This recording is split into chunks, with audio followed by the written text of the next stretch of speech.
Be ready! That was the motto of the Boy Scouts. The Scout Act was different. The law stated that a Boy Scout must be reliable, loyal, helpful, friendly, polite, kind, obedient, cheerful, thrifty, brave, clean, and respectful, and also naive, apparently, stupid, idiot, trusting. Nick had no other answers after checking the email on his wife's iPhone.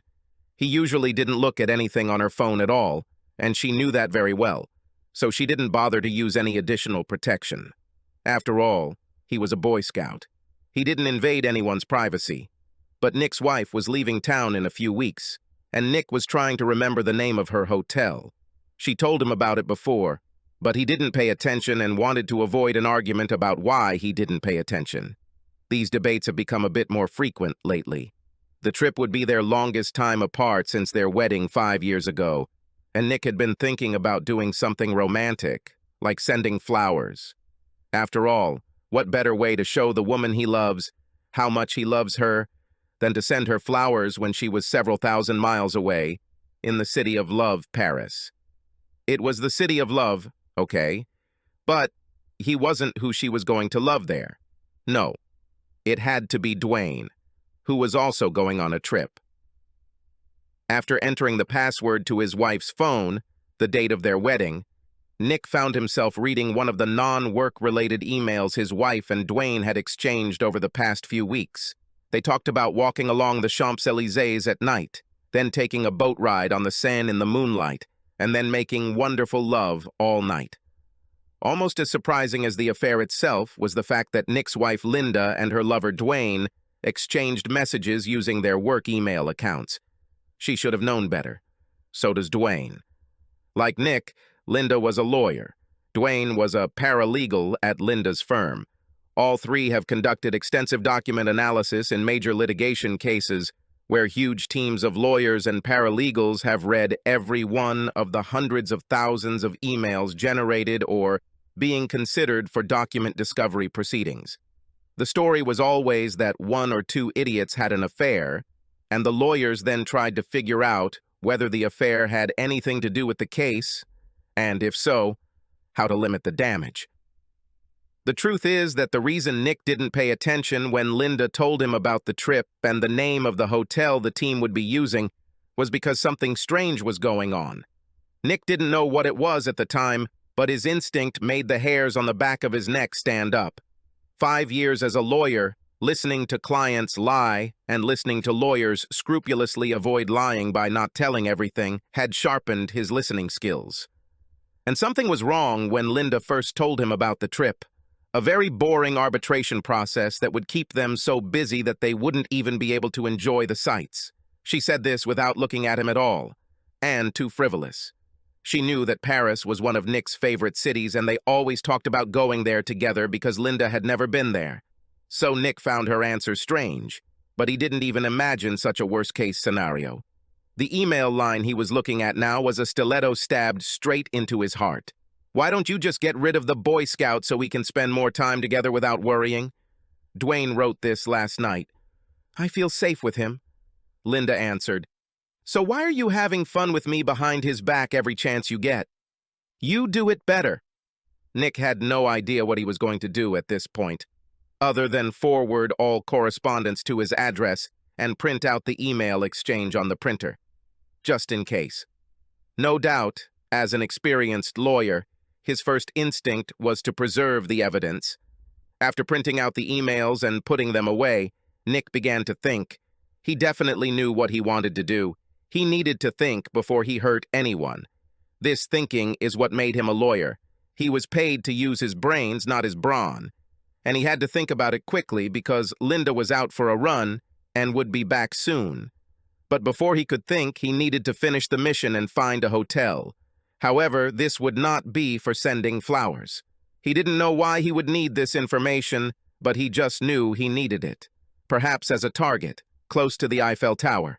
About a 5-minute walk from the International Chamber of Commerce, where Linda and Dwayne will be working on their arbitration case with the rest of the team, at least when the two lovers have some free time. Once he found the hotel, he had to quickly do a computer search on Virginia divorce law. He remembered some things from the bar exam 5 years ago, but it was always good to check. Adultery was grounds for divorce and could affect issues such as alimony and division of property. But the accusation of adultery also had its own nuances. One of them was connivance.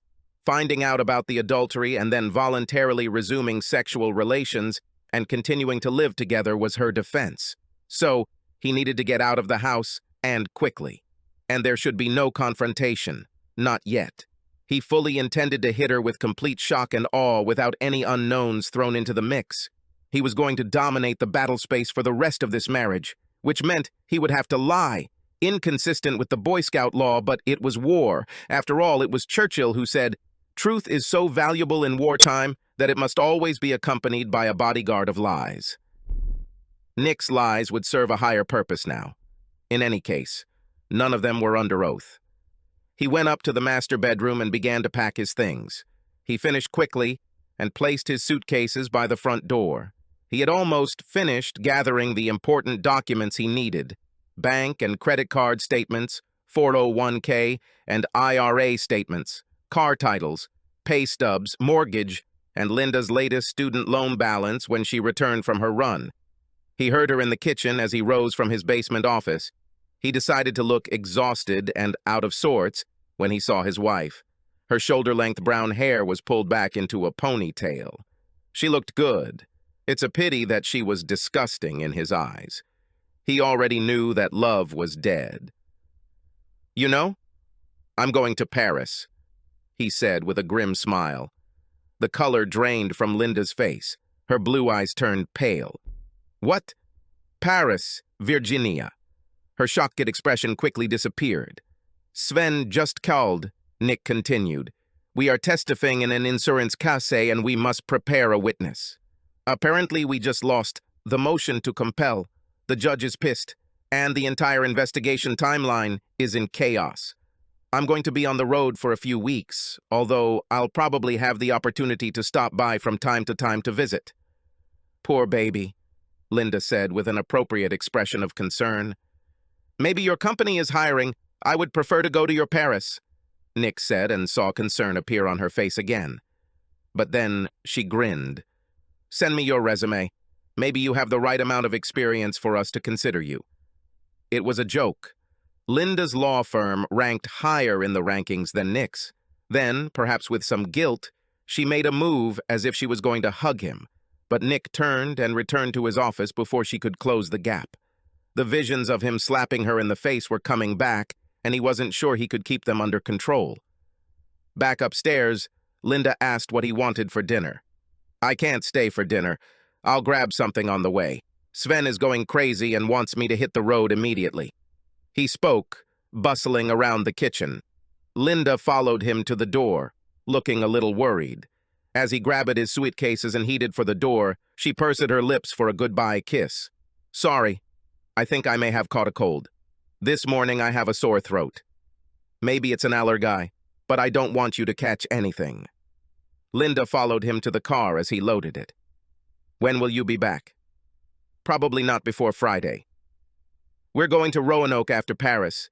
Then next week we have to go to Baltimore." Perhaps he was becoming even more paranoid, but he thought he could hear the gears of her brain turning as he watched her avert her eyes, as if imagining how his absence would open up some unexpected possibilities for her. Waving goodbye, he backed out of the driveway. He hoped she would simply assume that he was busy with work and annoyed that he had been called on Saturday. His acting couldn't handle much more at the moment, but he suspected that she was already planning to invite Dwayne over. Nick drove until he came to a nearby shopping center with a coffee shop. Like most lawyers, he thought better by putting it down on paper. As he finished his coffee, he began to make a list of things that needed to be done. He paused for a moment to realize that he had never thought about reconciliation. That wasn't even an option. There will only be retribution. The only question was the degree of retribution. The ringing tone of his phone interrupted him. He didn't recognize the number. "Yes?" he answered impatiently. "Mr. Buford? I'm Sam Granger. I don't think we've met, but I'll get straight to the point. I got your number from the internet. I'm in the business of buying old houses and tearing them down to build mansions. I know. Everyone hates what I do, but they don't hate me as much when I give them a check. Granger spoke so fast that Nick didn't have time to react other than to think that the house wasn't old. It was cozy. And what the hell? He started talking about tearing it down, but then his rational mind took over. Well, I'd like to buy your house so I can tear it down. I would suggest building a shopping center, but I can never guarantee a timeline for new construction, especially with county permits and all. I make all my profit by getting these deals done quickly, and I think I can give you a very good price if you and your wife are interested in selling. Nick had a hard time keeping a Grinch-like smile from spreading across his face. Linda chose their house just before they got married. It was an old ranch, but it had a beautiful yard that was right next to an area of woods with a creek running through it. It was close to major highways, but secluded enough to be peaceful. What absolutely convinced her was the treehouse in the yard across from the master bedroom window. She loved that it was a home ready for children. Nick simply loved the price and the fact that it was only 20 minutes from the main parking lot of the subway system. That and a 30-minute train ride to work made moving to the area quite convenient. "Mr. Granger, I will be away for the next few days, so I cannot guarantee access to the property." "Call me Sam. I don't need to see it inside. Like I said, it's a wreck, and I've already checked the outside of the house." "Can you meet on Sunday morning, Sam?" "Certainly. By the way, I will probably close the deal myself with my wife's power of attorney. She is very busy with work-related matters these days." "No problem. I'll give you the form we use." Nick noted the address and began to see the outline of the plan. She felt safe with her Boy Scout, didn't she? This is because Linda didn't know that good old Lord Baden-Powell was using military intelligence as a model for what would become his boys' movement. Skills such as stealth, cunning, and self-confidence. In other words, ambushes. She'll never see what happens next until it's too late. But first, reconnaissance. To do this, he put his empty coffee cup on the table and went out to the car to get some privacy. He picked up his phone and dialed a number. "Frank," he asked when the call was answered, "I need a favor. And I need it now." Frank Barry was a private detective. During his 5 years of corporate legal work, Nick made it a point to also do pro bono work to help poor people with their legal problems. This corresponded to his ideas about the life of a worthy person. And what's more, it gave him real-life experience in court, something his regular job didn't usually provide. One of his law school classmates recommended that Frank help with a nasty divorce case involving a stepfather who had sexually abused his stepdaughter. Frank's evidence got the guy released when the police's lackadaisical response failed, and that evidence led to a quick divorce. Frank listened as Nick explained what he had learned. "And you think your wife is going to put him in your bed tonight? Is she really that arrogant?" She became very arrogant. She was one of the top students in her law school class. He thinks he can't make a mistake. "I do it myself. I owe you. This Rivera divorce case brought me all kinds of good publicity." The phone rings constantly. "I appreciate it, Frank," Nick said. "By the way, there's a treehouse in the backyard that you might want to use. Its windows look directly into the master bedroom, and she likes to do things with the curtains open. It used to drive me crazy. But whatever started her engine was accepted, you know? You can get there by crossing the forest and jumping over the stream after dark. No fences and no dogs around. There is a service road on the other side where you can park." "Thank you. If you don't mind, I'm going to hide a camera outside, pointing it at the front of the house, to keep track of who comes and goes and when." "Great. And you're using Harry for a divorce, right?" "I'm guessing you want a divorce." "Yes and yes." "Fine. I know how much he likes the affidavit and the reporting process. If you're right, we'll find out pretty soon." Nick then called Harry. "Is this about the law school reunion, Nick? I have already received 5 calls about contributing to their fund." "No, I want to hire you. Linda cheats, and I want to burn this bitch." After Nick filled him in, Harry said, "Come tomorrow. I know it's Sunday, but I still needed to sort out some paperwork at the office, so I was getting ready to head out. We might as well take action. It seems that you have already realized that adultery cannot be condoned." Frank already covers the adulterous part with clear and convincing evidence. The hardest part will be simply fighting for a financial settlement. She's also a lawyer at a big firm, so she'll have the resources to fight and stall, plus people in her firm giving her advice. "Leave it to me," Nick said. "I think we can work this out like civilized people." "Then that means you're not going to burn the bitch, but okay. We can see what you come up with." His last call was more delicate. "Hello? Maggie, this is Nick." The silence on the other end of the line was deafening. "Maggie, you son of a bitch! It's nice to talk to you too, honey, after all these years." "What do you want, Nick? After all this time? I need your help. I thought Linda was your assistant." "It's about Linda. She went on a spree." "What a surprise, I really can't believe it." "Stupid. Did you realize that all this is framed in quotation marks? I can't help you emotionally or sexually these days. I am dating. And I'm sure he's a happy guy. Look, I'm really sorry. I'm sorry we fooled around and let it ruin our friendship. I'm also sorry that I let Linda kick you out of my life when I thought there was a chance that we could be friends again. But now I need your friendly help." "What do you need, Nick?" he told her. There was silence on the line, then laughter. "I agree," she said after she had calmed down, but he could still hear the smile in her voice. "You always made me laugh." "Thank you, Maggie. When the dust settles, you'll have to introduce me to Mr. Lucky so I can congratulate him on his excellent taste and invite you both to dinner." "It's a date," she said. He needed somewhere to hide for a while and plan, so he found an extended stay hotel outside the Beltway in Fairfax, far enough away from his and Linda's usual haunts where he wouldn't risk being seen, settled in, and then went to get something to eat. He wasn't actually hungry, but he knew he needed something in his stomach to fuel the alcohol he planned to drink. A restaurant called El Mariachi was across the street from the hotel. When the hostess seated him in a booth, he saw that the bartender was looking at him. He seemed vaguely familiar, but Nick put it out of his mind. At the moment, he had enough reason to worry. The menu items indicated that the restaurant was an establishment pretending to be Mexican. Most Americans didn't understand the difference. He ordered some inexpensive tequila with his meal. He knew the hangover the next day would be severe, but he considered the pain part of the cleansing ritual. The waitress returned with a bottle of excellent tequila from the top shelf. When Nick looked up at the waitress, she simply pointed to the bartender, who saluted him. Nick returned the greeting and poured himself a generous drink as the bartender returned to serving other customers. It took a moment, but Nick remembered who he was. He remembered the bartender as one of the members of the public who attended Rivera's divorce hearing, as well as the criminal trial that Nick attended. He always sat in the last row alone. No one ever sat next to him. His client's daughter, Sonia, hugged him one day, but when Nick asked Sonia who it was, she became very quiet and said he was just a family friend.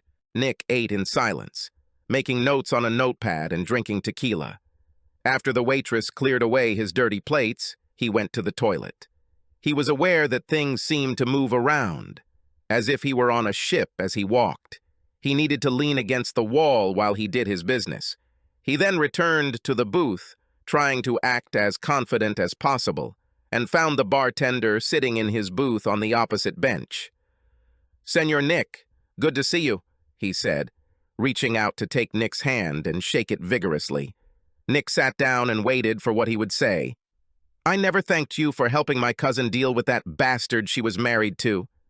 Nick tried to argue that it was nonsense and he was just doing the little he could, but the bartender ignored him. "He was severely beaten in prison. Did you know about this?" "Very much. They don't think he'll be able to walk again or eat solid food." The bartender had a small smile on his face as he told Nick this. Nick felt a chill as he looked at the bartender. "I didn't hear that," Nick said. The bartender shrugged. "This is yesterday's news. What brought you to El Mariachi alone on a Saturday night? Where is your charming wife?" Nick looked the bartender straight in the eyes. The bartender was still smiling. It was not a mocking smile, more like a smile that knew a lot. Nick couldn't understand why he asked such a strange question. How did the bartender even know Nick was married? Nick then remembered that Linda surprised him by showing up at one of the hearings and kissed him after it was over. The bartender must have still been in the courtroom. "We have some problems with her," Nick said. He saw no reason to lie or hide information. "Like she's having fun with someone else?" Again, with a knowing smile. Nick was shocked and fell silent. "I'm not a lawyer, Don Nicholas, but I know that if you want to keep a secret, you shouldn't write it down and leave the paper in plain sight," said the bartender, pointing to Nick's notebook. It noted elements of adultery, had drawings showing Dwayne being stabbed to death, contained the name Linda surrounded by a circle with a slash, and had a to-do list that included the phrase "burn the bitch." Nick shrugged. Poor operational security, but at least it didn't give away any sensitive customer data. Any man in your situation should ask himself what he wants. What do you really want, Senor Nick? What would you want more than anything in the world, other than money, if you could choose your revenge? Nick didn't hesitate. "I want to hit her on the nose so hard that it breaks. And I want to hit her in the face so hard that both her eyes turn black. She has a very beautiful face and very expressive eyes. I want to destroy them." The bartender's smile grew wider. He then chuckled, shaking his head. "You, my friend, are not thinking rationally. People who take revenge so cruelly end up in prison. You don't want to go to jail, not unless it happens while you're visiting your clients. Right?" The bartender paused and looked slyly at Nick. Nick nodded. "But maybe I can help with something. You helped my cousin with her little problem. She could have turned to me for help, but for various reasons she refused to do so. You, however, stepped in and took care of her." Nick tried to interrupt him. Sure, he asked Frank to gather evidence, but he made the police do all the work. It didn't hurt when Nick asked one of the partners from his firm, a former assistant United States attorney from the area, to calmly speak with the prosecutor to make sure the criminal case was getting the proper treatment. Nick showed up with his client only to make sure she had the proper respect from the prosecutor. His client's divorce itself was commonplace after her husband was convicted in a criminal case. The bartender brushed off his protests. "You must understand that helping ordinary people like my cousin is worthy of attention in itself. I am in your debt on behalf of my family. I always pay back my debts. I think you could use some help." Nick looked at him intently. "I'm afraid I don't remember your name." The bartender's smile turned into a shark-like grin. "Some people call me El Diablo." "Devil?" The bartender nodded. "That's what people who don't like me call me. To my friends, I'm Jose Garcia." Now it was Nick's turn to smile. "What should I do to receive a favor from the devil? Sell my soul?" El Diablo's smile disappeared. Nick didn't smile either. "Be serious. You are a lawyer. You have no soul." His smile returned, and Nick knew he was joking. "Call it professional courtesy, Senor Nick. Now just give me your address, your wife's name, and tell me what her daily routine is. What are you going to do?" "I have several ideas, but what does this phrase sound like? Ignorance is bliss. I think you need to be blissfully unaware and be able to report on your movements over the next few months. Buy yourself a burner phone so we can keep in touch, and leave the number here at the bar. And then don't come back here again. It will be better this way." Nick told El Diablo about hiring a private investigator, his plans to stay home until Linda left for France, and Linda's travel plans. El Diablo knew this hotel in Paris, but did not say from where. "Just one question, Senor Nick.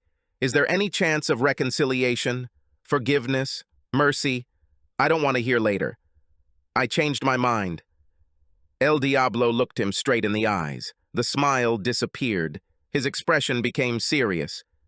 Nick returned his gaze. Nick took a deep breath and paused to check his emotions again. The path was clear. He was a simple guy. Trust and loyalty. These were his most important values. They left his marriage. Linda flipped a switch in his brain, and love was now replaced by hate. Over time, upon reflection, he simply won't care.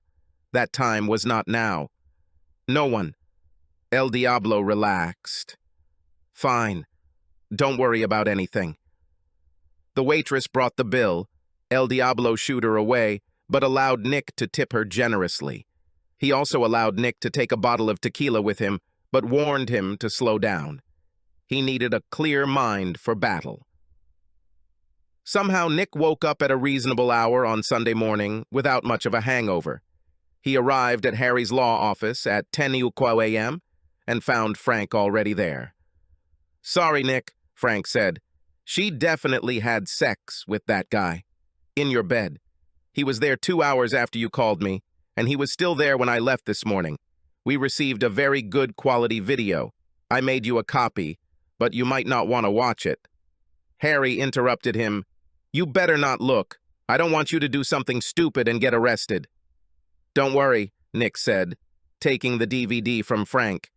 "Give me the rundown. I climbed into that treehouse just like you said, and they were all over each other. I got really clear shots of their faces and, frankly, the rest of their bodies. They were clearly having sex. Anyway, I think it's just a physical thing. They hardly spoke. I don't know if this will change your plans." "No. How long?" "They both had great stamina. Thank you. This makes me feel even worse. Sorry. Anyway, I know Linda personally from the party you had last year, so I can identify her. We checked this guy's license plates. It's Dwayne Martin. We know he's working with her. We don't know how long this has been going on, but it seems to me that this is clear and convincing evidence. Oh, and we have a camera in a nearby tree filming the driveway and garage so we can see when they come and go. I will email you a remote link to the live stream on our secure server. I have spoken to Harry and am going to write a report and supporting affidavit for him to file. Sorry again, dude." Frank shook hands with Harry and Nick and left the office. "So, what do you want to do?" asked Harry. "File for divorce on the grounds of adultery. But don't serve her." Harry looked at Nick without any expression. "Trust me, Harry. When I hear these words, I get an upset stomach. I don't want you to do anything stupid here. I predict that everything will go more smoothly than you imagine." Harry winced. "Look, Harry, just file this on Monday afternoon, right before the court office closes.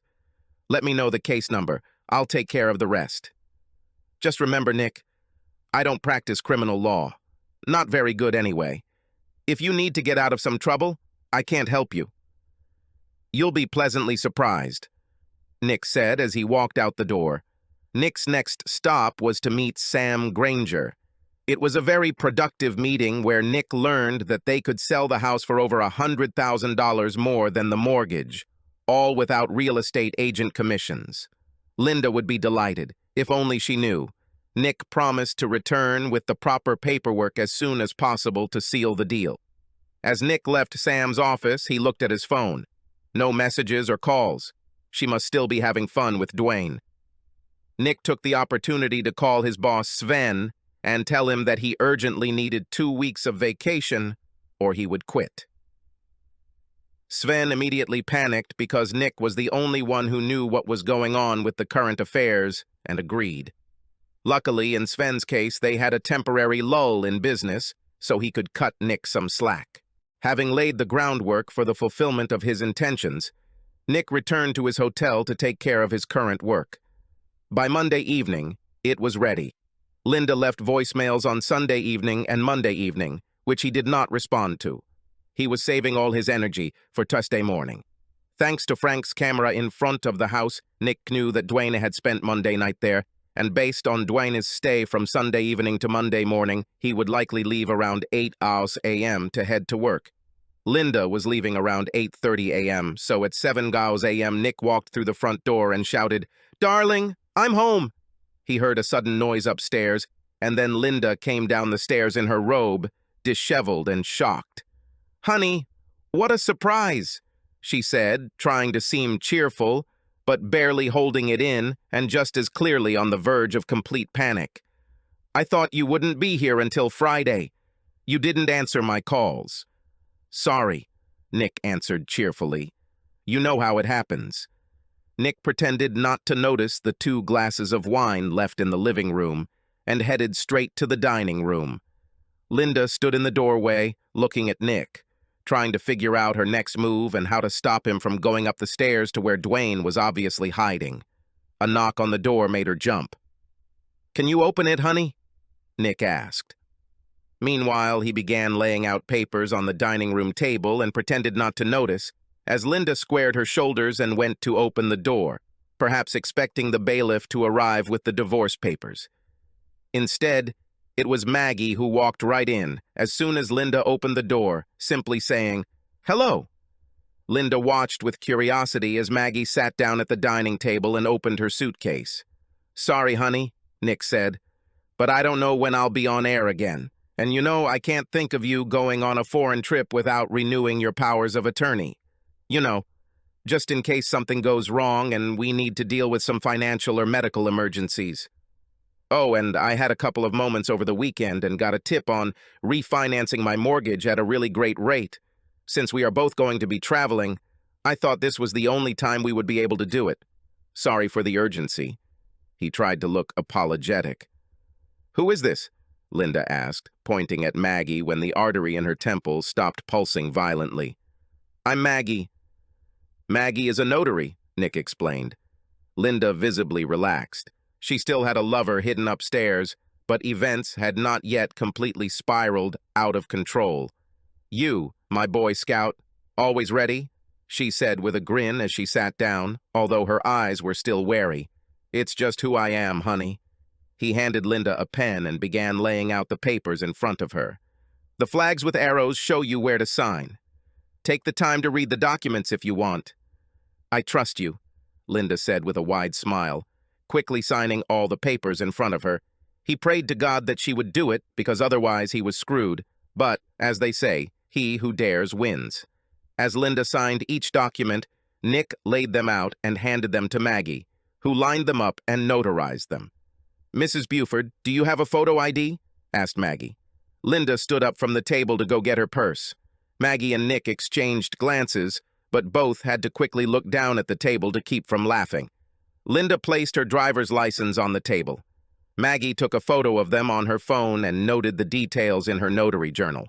Linda offered coffee, but both Nick and Maggie declined as Maggie finished marking the documents she had certified in her book while Nick put everything into separate folders.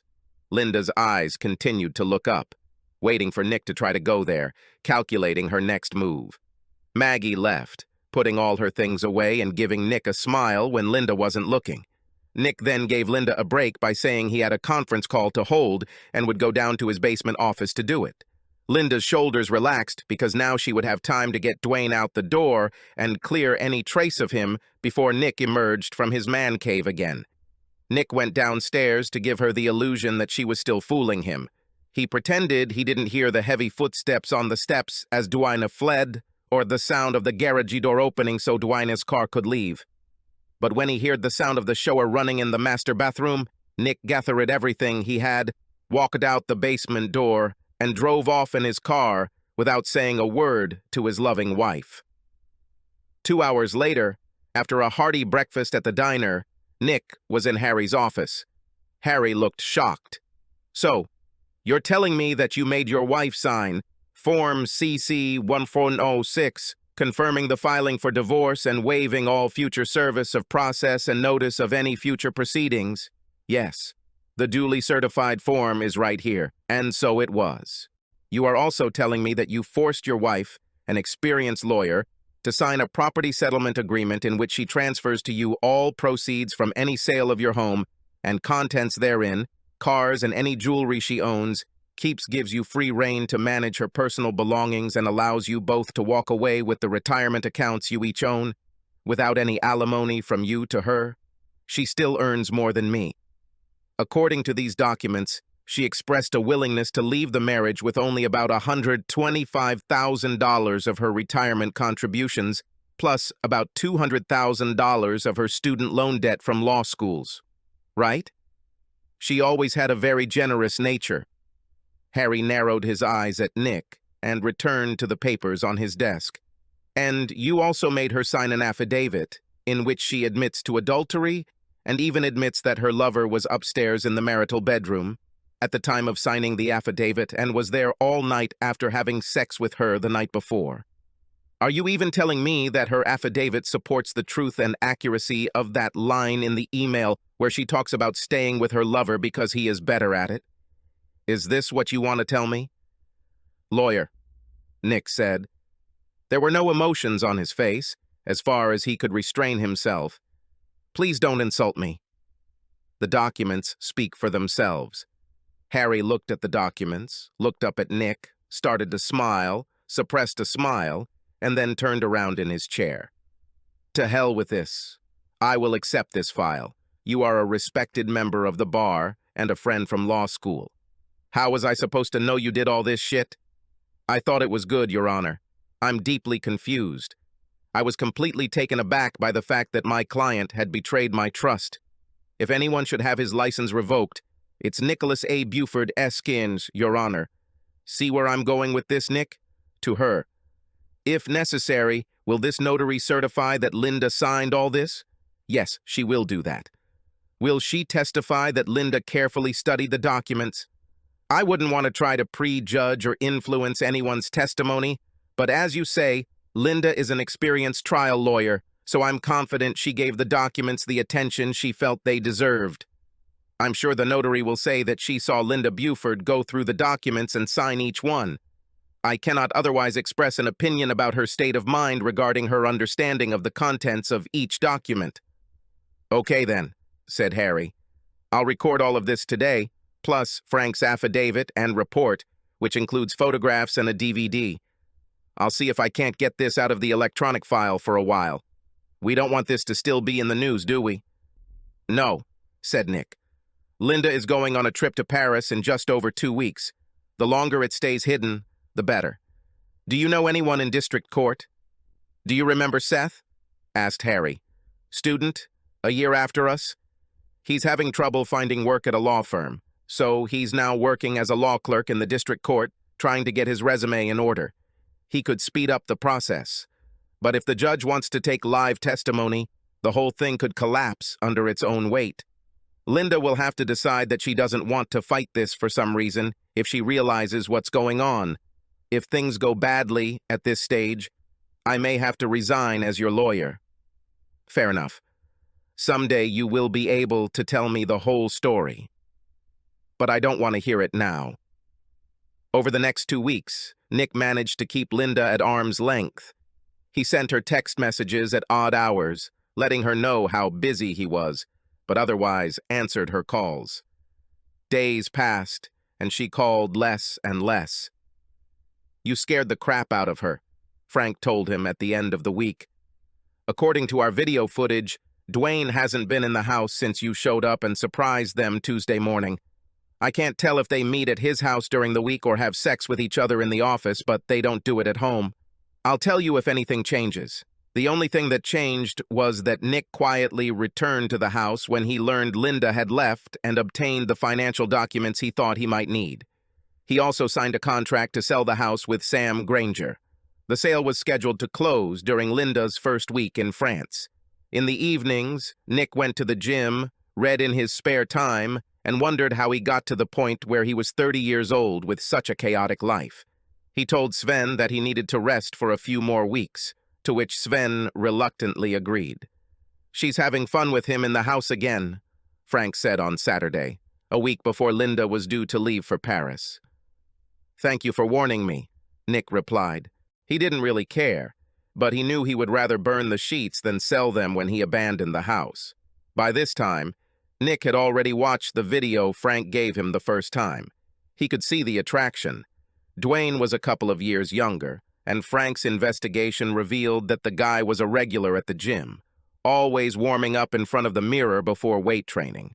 Otherwise, he was unremarkable. By comparison, Nick was in decent shape, but he certainly didn't have a washboard stomach. Obviously, Linda was looking for any deal. Nick could have done without such superficiality. Before Nick knew it, Linda was off on her long-awaited trip to Paris. One of Frank's men followed her to the airport and waited until the plane took off for Europe. After receiving the news, Nick went into the house, put all of Linda's clothes in a pile in the living room, and packed everything he wanted to keep. The movers arrived the next day, packed Linda's clothes into boxes, and sent them to the warehouse. They packed Nick's things separately and moved them to the apartment he found. Thanks to Sam Granger, a skilled house demolition specialist, Nick was able to sell the furniture easily. When the house was finally empty, Nick took one last walk before completing his final task. He carefully collected the wedding photographs and album, as well as Linda's wedding dress. He took them to the patio fire pit that was directly underneath the treehouse, carefully placed the photos and album in the pit on top of the charcoal, added the dress and some lighter fluid, and lit a match. After it all burned down, Nick was pleased to see that the video actually had a lot of detail. You could even see details of their memorable moments together in each photo as it was added to the pit. A day later, Nick completed the sale of his family home, using a power of attorney from his wife to sign as her attorney in fact. She really should have read everything she signed. With a separate financial power of attorney, Nick was able to deposit the home sale proceeds check into his personal account, pre-certified on behalf of his wife as her attorney in fact, and close the joint accounts. 3 days later, still in the first week of Linda's trip to France, a construction crew leveled the house. They cleared the rubble in a few days. After this, work began on preparing the site. Unfortunately, the tree with the house, which was ideal for children, had to be removed. There was a gazebo on the new site. Unfortunately, at the moment when the entire place where Nick and Linda once had a happy home turned into just a large square of land, construction stopped. Looks like something went wrong with the permitting process. Nick and a friend from law school who worked in the county permitting department were confident that the problem would resolve itself within a couple of days after Linda returned home from France, once the appropriate forms were received and approved. During all this time, Nick did not answer a single call from Linda. He stopped texting her, didn't respond to emails, and didn't respond to voicemails. Some of her friends and relatives called. Nick sent a quick message back saying he was busy and traveling, mostly so they wouldn't try to drive by the house and see him. El Diablo called him on his prepaid cell phone and told him that Linda and Dwayne seemed to be under stress and weren't looking well. Maybe she suspected something was wrong? Nick asked how he knew this. El Diablo only said that he has friends everywhere, even in Europe. He did ask Nick if he would be interested in returning Linda's wedding and engagement rings. When Nick said no, El Diablo asked if he would mind if someone else bought them. Hell no. Fine. I might know someone who would like them. On Wednesday, 2 days before Linda was due to return from Paris, Nick was in Harry's office. I don't know how the hell this happened, but here's the divorce decree. This is much faster than usual for this type of case, and Seth remains silent. I don't want to know, and I don't ask. Count your lucky stars and congratulate yourself on being single again. Here's the copy I'm going to send to your ex-wife. I'm sure she'll be delighted. As Nick approached his car outside Harry's office, his phone rang. He didn't recognize the number, but when he answered, he recognized El Diablo's voice. Nick, you should take a vacation. Right now. Go to a place where there are a lot of people who know you and can tell you were there. El Diablo hung up. Nick realized that it had been a long time since he had seen his college friends who lived in New York. Luckily, his schedule was clear for the next few days, so he went on a trip that same day, attended several exhibitions, visited several museums, and went out with various combinations of friends for lunches, coffees, and dinners, most of which he paid for with a credit card. He also tipped generously at his hotel so that all the staff knew who he was. While there, he express-mailed a copy of the DVD showing him burning her wedding dress and wedding album to Linda's parents' house. Late Sunday evening, after enjoying coffee and pastries in Little Italy in Manhattan, Nick's phone rang. It was his father-in-law. Nick, where are you? Linda is going crazy. She is in the hospital. Yes? What's wrong with her? This was getting interesting. She returned from her trip on Friday, but she and her colleague were apparently kidnapped from the airport. They were both high on something and they only came out this morning. A colleague was beaten almost to death. And Linda, here her father's voice wavered. Once upon a time, Nick would have shown compassion. What happened to Linda? She woke up and found herself covered from head to toe with tattoos. Tattoos with terrible inscriptions. And as soon as she woke up and saw this, some guy in a mask came in and hit her on the nose, breaking it, and then with 2 more blows, he gave her 2 black eyes. Impressive, Nick thought. In fact, it was the cherry on the sundae. He would be happy if Linda realized that he betrayed her, just as she betrayed him in her marriage. It would be worth an immortal soul if he had one. Sorry to hear this. I'm out of town at the moment. What would you like me to do? Nick could tell there was surprise on the other end of the line. You are her husband. She's your wife. Sorry, not anymore. We divorced. The court order was issued last week.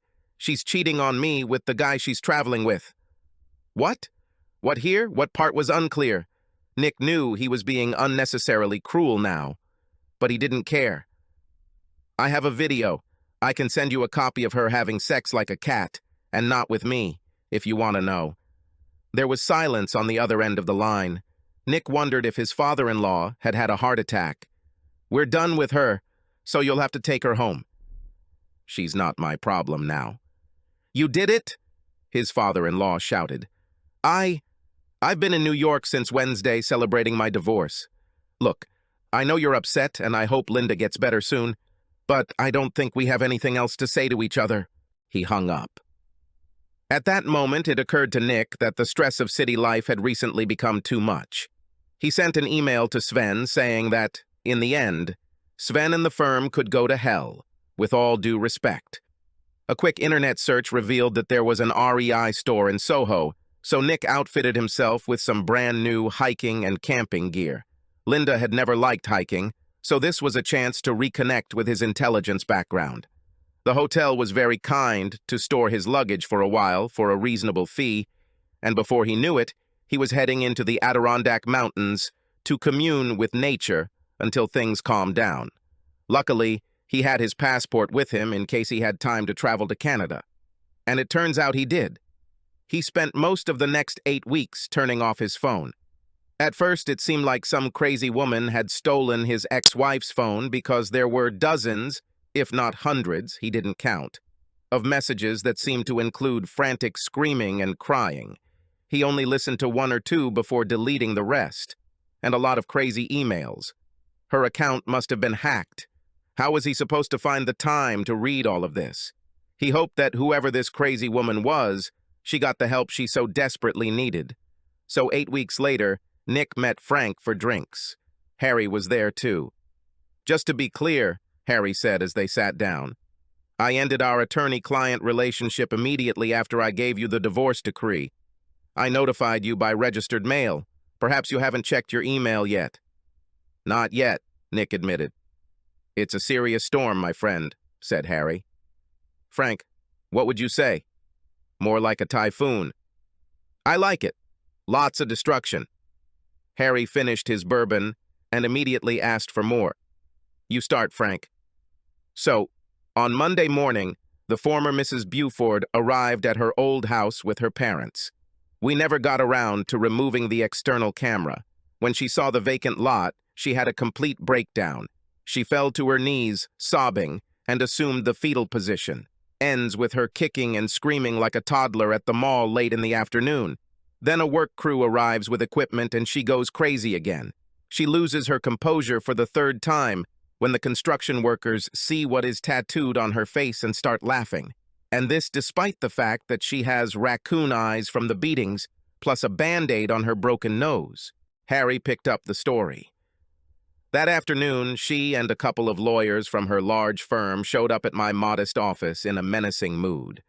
They didn't have an appointment, so I made them wait 25 minutes. I made sure my Glock was loaded and on my desk. Thank God we're in Virginia, you know. 25 minutes later, they are all yelling at me, talking about urgent motions, bar complaints, and contempt proceedings. I have to admit that I had a hard time not looking at the tattoos all over her face. This was done very clearly in red and blue ink so that it could be seen from a distance. When I was able to refocus, I asked what exactly the problem was, which statement in either statement was false. They all stopped and looked at each other. So I asked if there was any controversy about your ex-wife committing adultery. They all said yes. So I played a video that I prepared while they were waiting for good old Linda, apparently bouncing up and down on someone who is not her husband in the marital bed. Obviously, they haven't looked through everything in the case file yet. Then they all just looked confused. Linda then starts screaming that you didn't even give her a chance to explain herself. And I said, "You don't care what the reason is. You just did it." She comes to her senses and starts talking about how she never agreed to let you sell the house, and what was the story with you burning her wedding dress, photos, and album. All these things were her personal property. I showed her copies of the powers of attorney, one of which was for the specific purpose of selling the house. I showed her the property settlement agreement, which gave you the right to dispose of her personal belongings at your sole discretion, and told her that she was lucky to have her clothes. I asked if she denied that it was her signature on the documents. She said no, but that she never agreed with anything that was written there. So then I asked if her whole defense was that she never read what she signed. I asked her to imagine how cross-examination would go if she challenged anything in court. Then she fell silent. I also pointed out the affidavit she signed where she admitted that her lover was upstairs at the very moment she signed, and I asked if that was true. This was the moment when she lost consciousness. Her entourage tried to revive her, but I had already called 911. She refused to go with them to the hospital. But then she started screaming about tattoos and her boyfriend getting beat up, and I said it had nothing to do with you. As far as I know, you were out of town anyway, and maybe Dwayne pissed off some husband, either another wife having sex with her, or some other woman who thought Linda was taking Dwayne away from her. I told them they knew where the Fairfax Police Department was if they had a criminal case they wanted to discuss. Then things got even better, Harry continued. So they still kept talking about filing a motion for reconsideration and all that kind of stuff. That's when I told them that just that morning I had received an anonymous email with links to several videos of Linda and Dwayne in your bed when they started doing it again before the trip to Paris. The message said that the videos would be sent to everyone Linda knew, and that you, Nick, knew nothing about it and could not stop them from doing it, and that they were friends that you once helped, and that they will protect you, and that they would hit the send button that day if she didn't just let the whole thing go. Do you know anything about this?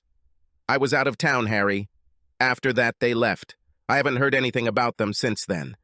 And nothing happened in the courthouse. It was Frank's turn again. They must have called the police because a couple of detectives showed up. They wanted copies of the videos and the report. Then they lost interest. Neither Linda nor Dwayne could say what happened, only that they got into a taxi at the airport, and the next thing the guy knew, he was in the hospital. With Linda, she woke up in a dirty hotel, got hit in the face, and then went to the hospital. The room was also billed to her credit card, plus room service and minibar. This time, Nick told him that the hotel manager had said that New York cops had checked out his stay at the hotel and that his New York friends had been contacted as well, but they all vouched for his very active schedule in the city. Rumor has it, Harry said, that your ex is hiding in her parents' basement while she gets laser tattoo removal. The problem is that they charge per square inch, and it's covered from head to toe. It would have to cost tens of thousands of dollars, and still, the marks would remain with her forever. It's a shame, Nick said. Harry stared at Nick. Frank simply pursed his lips to keep from laughing. What happened to your lover? I understand that he was badly hurt, said Harry. There will be a lot of physical therapy in his future. The head is slightly damaged. Multiple concussions. He will likely have some difficulty getting another job as a paralegal. Their firm also released them both. It seems their relationship fell apart during the trip, and somehow this negatively affected the entire arbitration. There were not enough documents, objections were not ready. Witnesses had problems. They lost on the merits. The client was unhappy. The firm had to make human sacrifices to retain the client for future work. Someday, Nick, you'll have to tell us how you managed to cope with this, Frank said. Dealt with what? I'm a Boy Scout. Maggie was waiting in the car when he got out. I'm a little upset. No one asked me if I actually certified the documents or if she read them before signing. I was willing to say that I watched her study each one before signing, but I couldn't estimate how much time she spent on it. We should discuss this over dinner. I need to treat you and your boyfriend to thank you for helping me gain my freedom. Maggie turned to him and looked over her sunglasses as Nick reversed the car out of the parking lot. There is no guy, idiot. Nick stopped abruptly and looked at her. Really? Indeed. Now shut up and take me home so you can begin the rather long and grueling process of apologizing to me. Okay, Nick smiled. But first I have to stop by the post office. For what? I'm sending a card to an old friend, Nick said, pulling it out of the glove compartment. It had the Boy Scouts logo on the front. I asked her, does she feel safe now? Safe? Subscribe to our channel so that your second chaff doesn't cheat on you, and go ahead and listen to the next story, because this story is nothing compared to the next one. If you're under 18, don't even think about listening to the next one.